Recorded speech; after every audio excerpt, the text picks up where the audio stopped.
I don't know exactly why that day has stuck in my memory. Maybe because it was the first day someone gave me the chance to breathe without fear. Or maybe because it was the first time someone saw me. For real. I was 19 years old, and until then, life had been a series of doors that closed before I could even knock.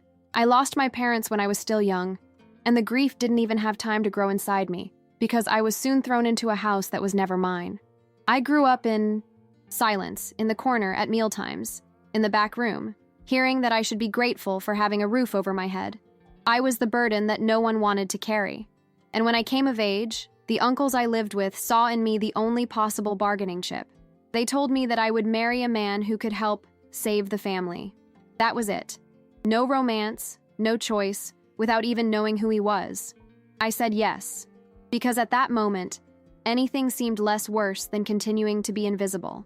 His name was Ricardo Mendonça. He was 49 years old, a businessman, a widower, known by many people and understood by almost no one. In the few photos I saw before the wedding, he always appeared serious, in a dark suit, with that look of someone who carries more than he shows. The wedding was a civil ceremony, with 2 witnesses who didn't even exchange glances. Afterwards, we went straight to the mansion where he lived, a large, beautiful, impeccable place, and absolutely freezing.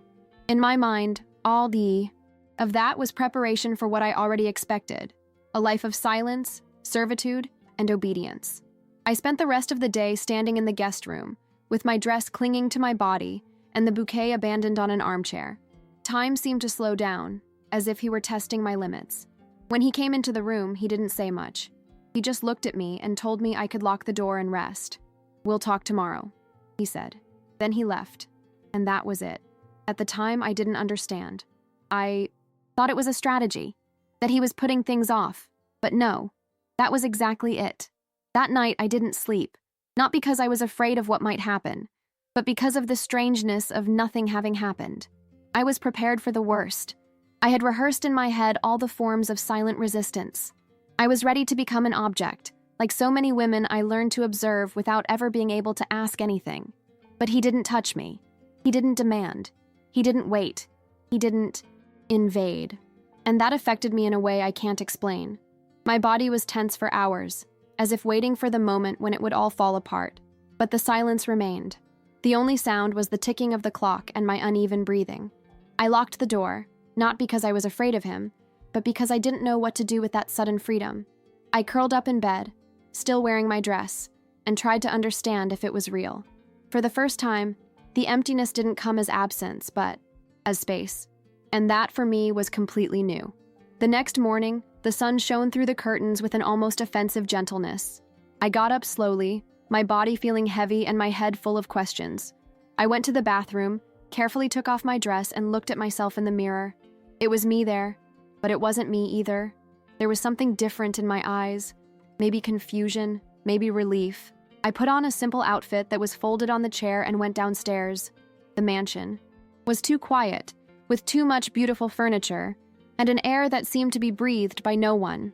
In the kitchen, I found a middle-aged woman with a shy smile and a flowery apron. She said her name was Teresa, that she had worked there for years, and that Ricardo had left early but left a message.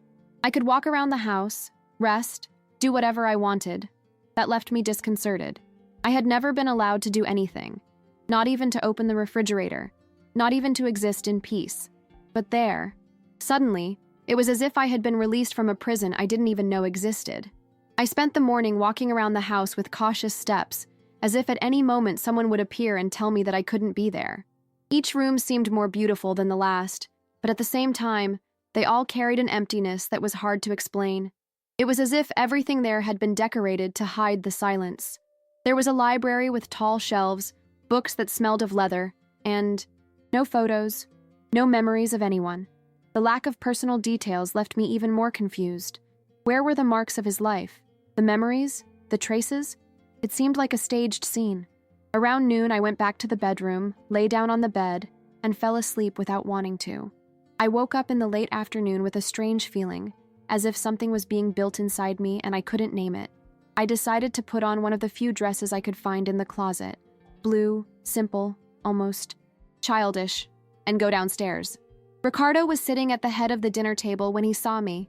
He stood up, waved goodnight, and pulled out a chair. I sat in silence, unsure whether I should thank him, ask him something, or just wait. He didn't force a conversation. He made one or two comments about the weather, calmly served dinner, and after a few minutes, he said something to me that I still remember word for word. I know this didn't start out right, but that doesn't mean it has to stay. Wrong. At the time, I just nodded, unsure of how to react. He wasn't affectionate or friendly, but he was sincere. And in that dry sincerity, there was something that reassured me. He said he didn't expect anything from me, that I was free to leave if I wanted or stay if I preferred, that he didn't buy people, that he didn't want to force me into anything. For the first time in a long time, I heard someone say that I could choose, and that hurt more than any imposition. The days that followed were the most strangely calm I've ever experienced. Ricardo kept a respectful but present distance. Sometimes we'd pass each other in the hallway, and he'd just nod. Other times, he'd leave a new book on my bedroom doorstep as an almost imperceptible gesture of care. The house gradually became less hostile, but the silence still frightened me. It was as if everything there was waiting for something, or someone. I started spending more time in the library. I liked the smell of old books, the sound of my footsteps on the wooden floor. One day, when I opened a notebook to scribble something, I noticed an envelope next to it, with my name written in firm handwriting. Inside, a short note. I noticed that you draw on the edges. I thought you might like a place of your own. It was the first time anyone had noticed something so small about me. That same day, he took me to one of the upstairs bedrooms that was being renovated. The wall had a large window that let in natural light, and inside, there was a light wood table, empty shelves, and an easel leaning against the corner. "It's yours," he said. That was it. He didn't ask if I wanted it or give me any justifications. He just did it. And that gesture broke me down more than any pretty words could have. No one had ever given me a space. I hadn't even had a proper room before. And now, someone was creating an entire place just because they noticed something that even I didn't know could be important. I started going to that studio every day, even though I didn't produce anything at first. I would sit there, watching the light change as the hours passed, trying to understand what this new feeling that was beginning to emerge was. It wasn't love, not yet, but it was respect. It was the beginning. Over time, I got used to the routine of the house. Teresa always prepared breakfast at the same time, and I liked to arrive early, when there was still the smell of bread baking and the sound of the kettle on the stove. Sometimes, she would start a conversation. Other times, she would just smile with her eyes, respecting my silence. Ricardo would leave early and come back late in the afternoon, almost always with a newspaper or a book under his arm. We didn't have lunch together, but dinner became our little ritual. He never forced the subject, but he didn't leave everything hanging either. He would comment on simple things, ask if I had drawn anything new, sometimes even risk an observation about color or line. I didn't know how to respond. I was so used to being silent that relearning how to talk seemed like a new language. But little by little, I started to let out a yes, and I liked it, a thank you. What surprised me the most was the way he looked at me. Never in a hurry, never with expectations. It was as if he gave me permission to exist for as long as I could, and that, as strange as it may seem, disconcerted me. I lived waiting for the moment when everything would change, when he would show who he really was, when his tone would change, when respect would turn into demand. But it didn't happen. Time passed, and he remained the same, restrained, present, respectful. One day, I arrived for dinner and found a small box of professional colored pencils on my plate. "I saw these in a store and thought of you," he said, as if it were just something. But it wasn't. It was the kind of thing that no one had ever done for me. I started drawing more, as if it were a way of saying what I still couldn't say. Each line on the paper was a part of me that was finally starting to come back to the surface. It was on a cloudy late afternoon that I realized that something inside me was, in fact, changing. I was in the studio, with a cup of tea by my side, drawing open windows. I hadn't planned it. It just happened. When I looked at the lines, I realized that the image was of my childhood home, before everything fell apart. For the first time in a long time, I felt homesick without it being, accompanied by pain. It was a gentle longing that reminded me that there had been good times before the silence. Ricardo appeared at the door, leaning against the frame, and stood there quietly, watching me. He didn't invade, He didn't ask questions. He just said, "I like it when you concentrate like that." I smiled, still awkwardly, and thanked him. He smiled back, in that way of his that always seemed to hold something back. It was at that moment that I knew he was trying to, not just to welcome me, but to allow himself to feel again. Teresa noticed it first, as only older, quieter women can. She began to look at me differently, with affection mixed with lightness, as if she were watching someone emerge from the ground after a long drought. One morning, while I was helping her cut fruit in the kitchen, she said softly, "This house hasn't heard laughter for a long time." I didn't answer, I just kept cutting, but that stayed with me for the rest of the day. I began to notice small changes in the environment. The sound of the kettle seemed brighter, the evening light warmer, even the hallways seemed less heavy. I didn't know if it was the house that was changing or if it was me. Maybe both. That night during dinner, I told Ricardo that I had drawn my parents' house. He listened with genuine attention, without interrupting, and only commented, "I think it's beautiful when you remember without running away." That was it. I was finally able to remember without running away. The first time we laughed together was in the kitchen, over dumplings. Teresa was making the recipe while I helped her measure the ingredients. She laughed at my clumsy attempts to crack the eggs without spilling them, and I laughed because it was a new sound for me. When Ricardo appeared at the door, probably attracted by the smell and the sound, he stopped for a few seconds to watch us. "I didn't know there were 2 professional bakers living here," he said with a wry smile. Teresa laughed out, loud and discreetly left, leaving us there. He rolled up his sleeves, grabbed a bowl, and asked to learn. At the time, I thought he was joking, but he was serious. Suddenly, I found myself teaching a man in his late 50s how to roll dough with his hands. It was the simplest and most beautiful scene I had ever experienced. And when he accidentally put some flour on my nose, he turned red with embarrassment. I reciprocated by sprinkling sugar on his face. It was the first time I had touched him without fear. That night was so light it almost scared me. We had dinner on the porch, barefoot and listening to the sound of cicadas in the background. He had prepared risotto, or something that looked like risotto, and assured me it wasn't poisoned. I laughed, and he laughed at my laughter. The conversation was casual, with no important topics. We talked about food, childhood, cartoons, but in the middle of it all, he said something that took me apart. "When I was your age, I was already building my first empire, but I didn't know anything about peace." I asked him what he was looking for now. He looked at the garden and said, "Peace, to sleep without weighing on my soul." That hit me hard. I wanted that too. And there, in the middle of the night, with my plate almost empty and my heart full of good confusion, I realized that I was truly allowing myself to feel. I didn't know what it was exactly, but it was something new, alive, and for the first time, mine. That same night, when I went up to my room, I realized I had forgotten to lock the door, and this time, I didn't go back to do it. It wasn't because I was careless, it was because I trusted. Not that I expected anything to happen, but because for the first time, fear didn't control my actions. I lay down on the bed with my heart calm, but racing, if that makes sense. I stared at the ceiling, reviewing every detail of the day, and smiled without realizing it. I remembered the flour on my nose, the strange risotto, Teresa's laugh, and the way he looked at me when I wasn't trying to hide anything. I felt seen, but not watched. Desired, perhaps, but not like an object. There was tenderness in his gaze and respect in every word.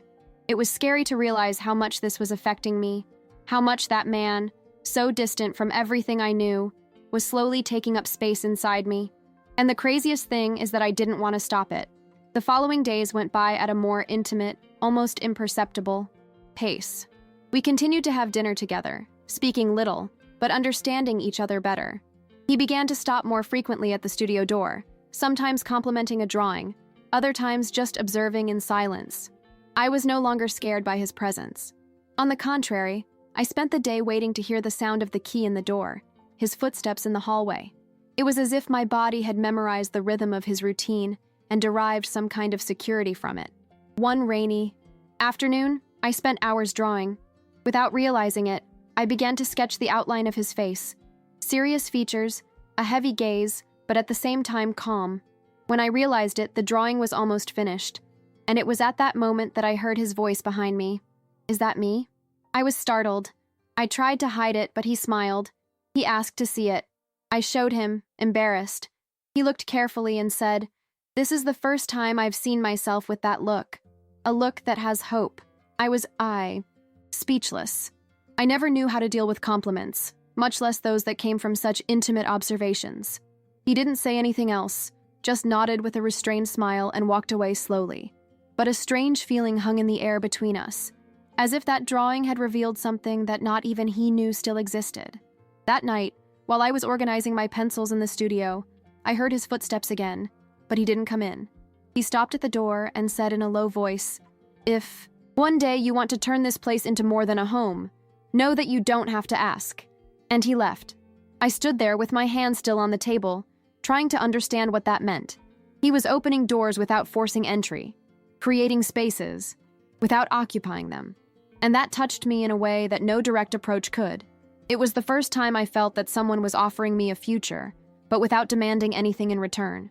I spent that night awake, but not out of fear or confusion, but because of something I could no longer name. A warm, calm feeling that reminded me of the good things I thought I had lost forever. The next morning, Teresa showed up at the library with a tray of cakes and tea. She said the weather was going to change, and that this was a special recipe for cloudy days. We laughed. I helped her organize the books on the shelves, and without realizing it, I started humming a song from my childhood. She looked at me with teary eyes, but didn't say anything. At that moment, I understood that it wasn't just me who was changing. The house was changing too. We were all somehow breathing again. Ricardo arrived late in the afternoon, and we had dinner under the yellow lights of the living room, talking about poetry. He said he had never understood why some simple words could touch so much. I replied that maybe it was because no one expects the simple to embrace, and that was exactly what happened that day. One morning, while I was watering the plants in the garden, I heard Teresa on the phone, her voice a little lower than usual. She wasn't one to gossip, but the sentence caught my attention. "Dr. Ricardo has never brought any woman here since Donna Helena. That girl is too good to suffer again." I pretended not to hear, but the word suffer kept echoing inside me. Who was Helena? I knew he was a widower, but he never mentioned it. The house had no photos, no objects that revealed his past. That bothered me more than I wanted to admit. That night, during dinner, after hesitating a few times, I asked, "Ricardo, who was Helena?" He fell silent, put down his cutlery, and took a deep breath before answering. "My wife. She died 5 years ago." I felt a weight fall onto the table. I said I was sorry, and he just nodded. Since she left, I stopped. I locked everything away. Feelings, desires, hope. He didn't say anything else, and neither did I. He didn't need to. His silence was sincere, and that was enough.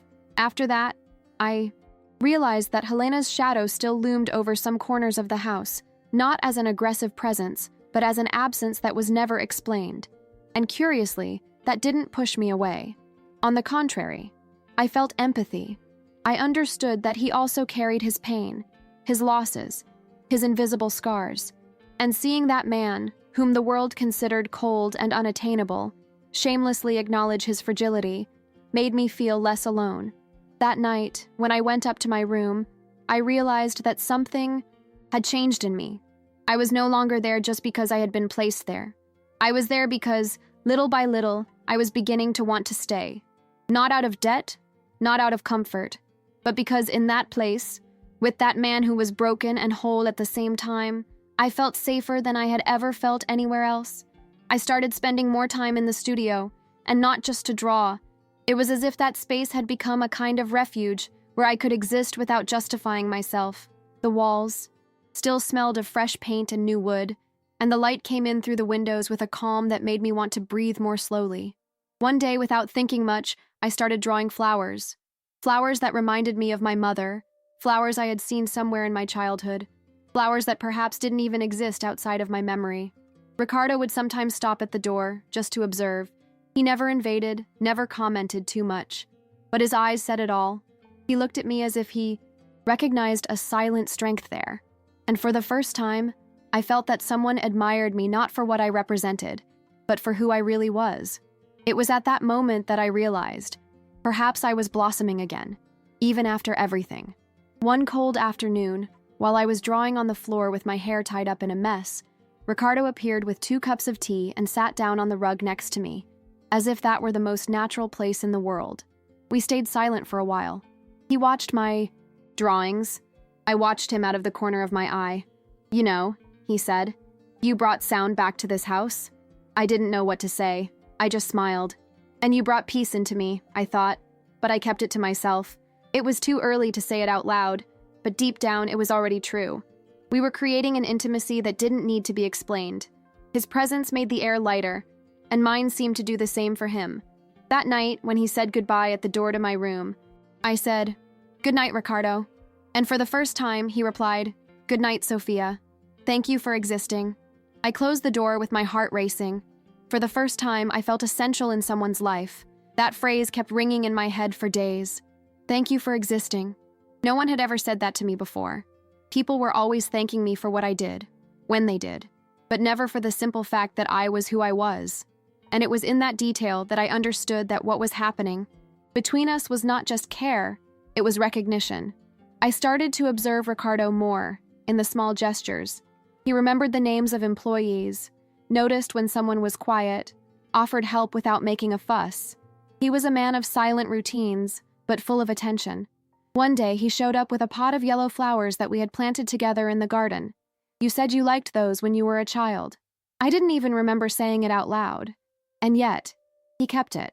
That's when I realized that he didn't just listen, he heard, and that made me want to be even closer. Over time, the halls of the mansion began to seem less empty. Teresa smiled more. I hummed in the kitchen. Ricardo started coming home from work earlier. We began to create rituals like watching the sunset on the balcony or having coffee together on Sunday mornings. It wasn't planned, it just happened. And I found myself waiting for these moments like someone waiting for a cuddle at the end of the day. I found myself imagining what life would be like if everything continued like this. Simple, quiet, full of safe spaces. But the world outside seemed to have another plan. It was one afternoon that Teresa appeared with a serious face, holding an elegant envelope. It was an invitation to a charity event organized by one of Ricardo's companies. At the bottom was a handwritten note. "Your new wife will be welcome, if she's prepared to listen." It was from his ex-mother-in-law. The past, it seemed, had come back to test what we were trying to build. Ricardo arrived shortly after. He read the note with a frown, but didn't say anything right away. I, on my side, tried to understand what it meant. "It's from Helena's mother," he said after a few seconds. "She never approved of our marriage, and after her daughter died, she blamed me for everything." I felt a knot in my stomach. This woman, whom I had never met, already hated me by association. I asked if he wanted to go. He answered honestly, "No, but maybe it's time to face what was left unresolved." Then I asked if he wanted me to go with him. He hesitated for a moment. "Only if it's of my own free will. I don't want to expose you." I remained silent, but I knew deep down that I had to go. Not to prove anything to anyone, but because I also wanted to face what the world thought it knew about us. I was no longer a scared little girl, and he was no longer the man who lived in a shadow. On the night of the IAMI event, I wore a discreet navy blue dress. I tied my hair in a low bun, as Teresa suggested, and walked slowly down the stairs. Ricardo was waiting for me at the bottom, wearing a dark suit and that look in his eyes that I could already read. He was nervous, and so was I. We got into the car in silence, but there was something different in the air. Complicity. When we arrived at the hall, everything seemed made to impress. Crystals, white flowers, an orchestra in the background, and all eyes turned to us as soon as we crossed the threshold. I felt the gazes like blades, analyzing my outfit, my age, my presence, but I kept walking, head held high. Ricardo walked beside me with a firm posture, and that gave me strength. We went through quick greetings, fake smiles, veiled comments, until she appeared, Cecilia Vasconcelos, tall, elegant, with an icy gaze. When she saw me, she paused, as if evaluating a piece in a shop window, and said, with sweet venom, "Too beautiful, almost Helena." But I was already ready. I took a deep breath, kept my gaze steady, and answered calmly, but without backing down. "I didn't come to replace anyone, ma'am. I just came to be who I am." The silence around me was immediate, as if the glasses and smiles froze for a second. Cecilia raised her eyebrow ironically, and before she could say anything, Ricardo added, The most beautiful flowers also have invisible thorns. She replied with another acidic comment, but it didn't matter anymore. The tension between us lasted a few minutes, then she walked away as if nothing had happened, surrounded by other people who were equally empty. Ricardo looked at me, proud, but also worried. I squeezed his hand lightly, and in that gesture he understood. I was fine. We were fine. We didn't need anyone's approval. We left the event before the main dinner. In the car, he apologized to me for everything. I looked him in the eyes and said, "Today I wanted to protect myself, and I think I succeeded." For the first time, I saw admiration in the eyes of a man who wasn't afraid to show his feelings.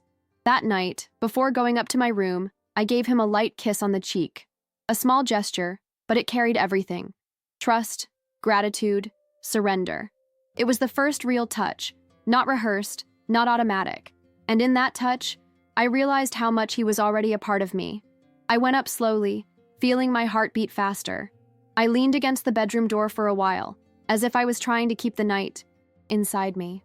It wasn't just about what had happened at the event. It was about what it represented. For the first time, I felt able to take a stand without having to explain myself. For the first time, I didn't hide. And when I woke up the next day, I found Ricardo in the garden, with a breakfast basket that he had prepared himself.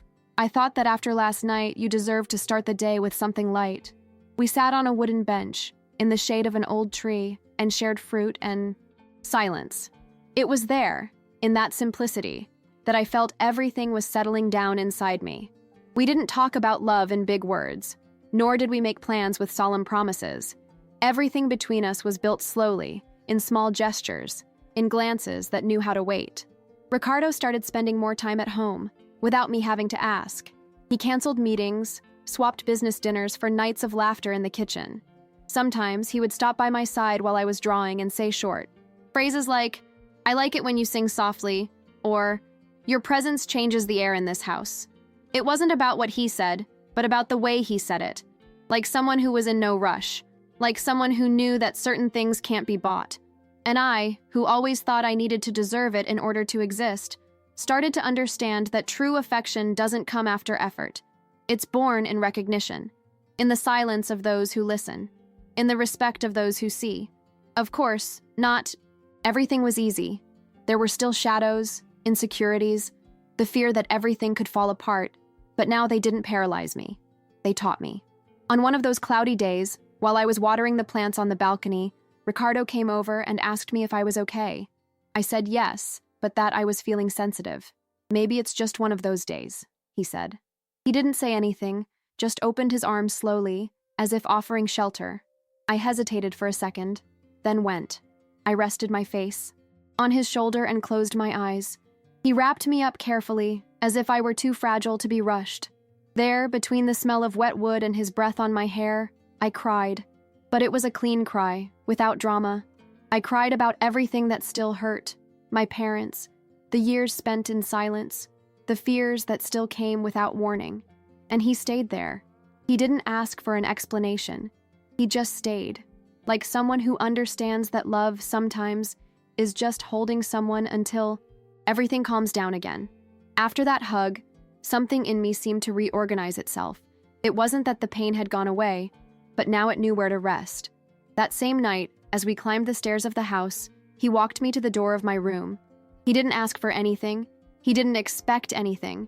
He just wished me good night in a calm voice, and I, without thinking too much, replied, "Good night, Ricardo, and thank you for existing." He didn't say anything, but his smile stayed with me.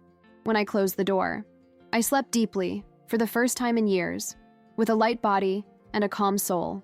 And the next day, I felt something different when I looked in the mirror. I saw myself, not just my face, my eyes, my hair. I saw the woman who was being born there. No longer a scared girl, no longer a survivor, but someone who was beginning to choose and not just accept. The change was visible. Teresa started calling me Sofia in a more affectionate tone. Ricardo started leaving notes with drawings he had made himself, a little crooked, but full of intention. And I started waiting for him. Not anxiously, but like someone who misses a familiar sound. I knew when he walked through the door, by the way his footsteps changed the rhythm of the house. I started observing his gestures with a different eye. The way he adjusted his shirt sleeve, The way he ran his finger along the rim of his glass when he was thinking. The way he smiled with his eyes when I said something that surprised him. We were learning about each other, without rushing. One day during dinner, he asked me when was the last time I had truly smiled. I answered, I think before my parents' accident. He nodded, and when I asked him the same question again, he took a few seconds to say, now. It was the simplest and most beautiful answer I had ever heard. It was there, at that moment, that I was certain that what we were building was not temporary. It was real. And more than that, it was ours. It didn't follow a model. It didn't fit into labels. It didn't need to be explained to the world. It was made of respect, time, and care. And when you come from a place where everything was imposed, being chosen with freedom is almost a miracle. And even though the outside world didn't understand, here inside everything was in place. Until reality decided to test this peace. One morning, while I was taking care of the plants, Teresa came up to me with a tablet in her hand, her face tense. Sofia, you have to see this. On the screen, a sensationalist article with photos of the charity event. Headlines insinuating that I was a freeloader, a self-interested girl, a scammer. Images of me cut from the internet, malicious comments, distorted phrases. Everything I had ever feared was there, exposed, cruel, public. I read each line as if I were being stabbed in slow motion. They called me ambitious, manipulative, and said I had set everything up to seduce Ricardo. They even used old school photos, as if my previous life proved something. Ricardo arrived soon after, warned by the communications team. When he saw me pale, sitting on the porch without reacting, he knelt in front of me and held my hands. Look at me, he said firmly and lovingly. This will not define you, and much less will it define us. But I cried, because it hurt. It hurt to know that people who didn't know me were tearing apart the story we had built with such care. They don't see you, Ricardo. They only see a millionaire who was deceived. He took a deep breath, stood up, picked up his cell phone, and called. That same day, an official statement was published, signed by him. The only truth between me and Sofia is the respect that was born from silence and the love that was built without an audience. And that made headlines again. But this time, for another reason. The note went viral in a way we didn't even expect. Many criticized it, of course, saying it was an act, that it was marketing. But many were also moved. For the first time, Ricardo wasn't keeping quiet, and neither was I. We received hundreds of messages. Some were offensive, but many were moving. One of them came in a handwritten letter from a woman named Estella. She said, I'm a widow, like you. I thought I would never love again. Seeing you gave me the courage to start over. I read that piece of paper as if it were a hug, an acknowledgement, a confirmation that we weren't wrong. Ricardo read it with me in silence, with moist eyes. Then he looked at me and said, You're not just my wife, you're my cure. I smiled, not knowing what to say. Because that was exactly what it was. We didn't save each other because we were handsome, or because we fit together. We found each other because we were broken, and we had the courage to look at each other without fear of what we would find. The following week, the past decided to knock on the door again. Teresa told me that there was a visitor waiting for me at the gate. Your uncle, Mr. Roberto. My body froze. It was the same man who had given me up for that wedding like someone paying off a debt with an old piece of clothing. The same man who had never asked me if I was okay. I told Teresa that he could come in, but alone. When he showed up at the salon, he was thinner, his face haggard, but his eyes were still hard. I see you're living well, he said bluntly. Better than when I lived under your roof, I replied without lowering my head. He sighed. The store went bankrupt. The house is going to auction. We need help. And then he said, I thought that maybe, since it was because of us that you got where you are. The sentence hit me like a rock. The audacity of seeing me as the product of a negotiation that he himself conducted. I took a deep breath, and this time, I didn't run away. Ricardo appeared in the room shortly after, discreet but attentive. He listened to the conversation in silence, as if he were observing before acting. When my uncle noticed his presence, he tried to maintain his composure. You must be Sofia's husband. I've heard a lot. Ricardo calmly extended his hand. And I don't need to hear much to know enough. Roberto looked away, disconcerted. He tried to hide it, saying that he only wanted help, not out of pity, but out of necessity. Ricardo looked at me, and at that moment, I understood that the decision would be mine, and it was. I answered with the firmest voice I've ever used in my life. I will help, but not as a niece, nor as a debtor. I will help as a free woman. And the price for my help is this, that you never show up again. He didn't answer. He just lowered his eyes and left the house with the same silence with which he entered. It was the first time I felt the weight of freedom in my hands, and it was light. It was mine. Later, I sat on the porch, silent, watching the sky change color. I cried, but it was a different kind of crying. It wasn't pain or guilt. It was liberation. It was my body understanding that that part of my story had finally come to an end. Ricardo sat next to me, without saying anything. After a while, he held my hand and said, "You were great today, and I admire you even more for it." I leaned against his shoulder, my eyes still moist. I felt alone for a long time, I whispered. But today, for the first time, I feel like I'm mine. He squeezed my hand gently, and then he added, "And yet, I'm grateful that you chose to be a little bit mine too." We stayed there until night fell completely, without needing to fill the silence. Because sometimes the most sincere love is the one that respects even what we can't say. The following days were lighter than I could have imagined. The house seemed to breathe at a different pace. Ricardo and I had found something that many couples spend their lives trying to discover: the peace of simply being together. Not out of obligation, not out of convenience, but out of choice. We started cooking together on Friday nights. He tried to follow recipes, I improvised. We laughed at our mistakes and celebrated our successes. Teresa watched from afar, with that smile of someone who had seen everything transform. In the studio, my drawings gained color. In the garden, my hands learned to plant. And within me, the certainty grew. I was no longer who I had been. I was someone who chose to love, after having been silenced. Who chose to trust, after having been discarded. Who chose to start over, even though she had learned to live on the defensive. And that changed everything.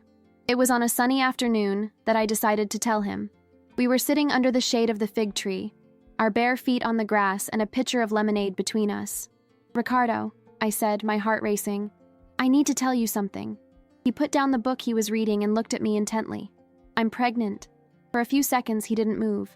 Then a smile slowly formed, along with a sparkle in his eyes that I had never seen before. "Are you sure?" he asked, holding my hands. I nodded, showing him the test. He hugged me tightly, as if he wanted to protect what was still forming. "I never imagined this happening again," he said with a choked voice. "Me neither," I replied. And in that moment, without a party, without an announcement, just holding hands and a pleasant silence, we knew the world had changed, because we were no longer two people who met by chance. Now we were three, and we were ready. The news of the pregnancy brought new layers of silence and care into the house. Ricardo, who had always been attentive, became almost protective. He began counting the steps on the stairs, measuring meal times, watching me from afar as if he were keeping a precious secret. And I laughed. I laughed at the sweetness hidden behind that man who had once been seen as cold. But deep down, I loved every gesture. Every little concern was, for me, confirmation that this child would not be raised in the same emptiness that had shaped me. I began to draw more, as if the baby was already inspiring me. Sketches of cribs, little feet, open windows. One day, Ricardo arrived with unexpected news. "I received an invitation," he said. It was a social project in another country, something like a retreat, a 4-month stay. He had been recommended as a speaker and mentor. He looked me in the eyes and added, "I only accept if you want to go with me." At the time, I didn't know what to say. Going to another country meant starting over again, but this time by choice. It would be a new chance to start our family far from the judgments, the dirty looks, the distorted headlines. But it also meant leaving everything that had become home. The studio, Teresa, the garden, the sofa where we laughed at recipes that went wrong. I asked for time to think. Ricardo respected that. During the following days, I walked around the house as if saying goodbye in silence. I touched the walls, smelled the hallway, watched the sunset from the bedroom window. In the studio, I looked at each drawing calmly, as if each one told a story about a phase of my reconstruction. And at night, I sat on the porch with one hand on my belly and the other in silence, in dialogue with God. Ricardo didn't pressure me, he just waited for me, and that gave me the answer. Because love, I understood, is this: an invitation, never a prison. It was on a clear morning that I made my decision. I walked into the office, where Ricardo was organizing the last documents, and sat down calmly in front of him. I was wearing a loose white dress, my hair tied up in a mess, and my heart was at peace. I've thought a lot about what we've built here, what we can build out there, and who I am now, I began.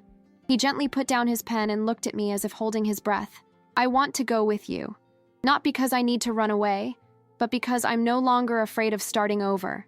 He smiled, and it was one of those smiles that comes from within, full of emotion, relief, respect. I don't want you to lose your roots, he said. And I responded with the truest phrase I could find. My roots are where my heart is, and today they are in you, and in this child who is yet to come. We hugged right there, amidst papers and maps, and we began to prepare our new home, this time with a light heart. The preparations were calm. It wasn't a chaotic move, but a transition. Ricardo took care of the pending matters in his methodical way, and I packed what really mattered: my notebooks, my paintbrushes, some letters, and a small wooden box where I kept pieces of my childhood that had withstood the test of time. Before we left, Teresa prepared a simple dinner, just like the first few days. We ate in the garden by candlelight, in silence, as if thanking someone without needing to say it. "Promise me you'll come back one day?" she asked, holding my hands. "I promise," I replied, "but not to be the same. I want to come back and show who I've become." On the day of the trip, I stopped at the door of the mansion and looked back. There were the ghosts that once haunted me. Now they were just quiet memories. I took a deep breath, smiled, and got into the car. Ricardo held my hand, and for the first time, leaving wasn't a breakup. It was continuity. Because when love heals, we carry home in our hearts. We arrived in the new country on a spring night.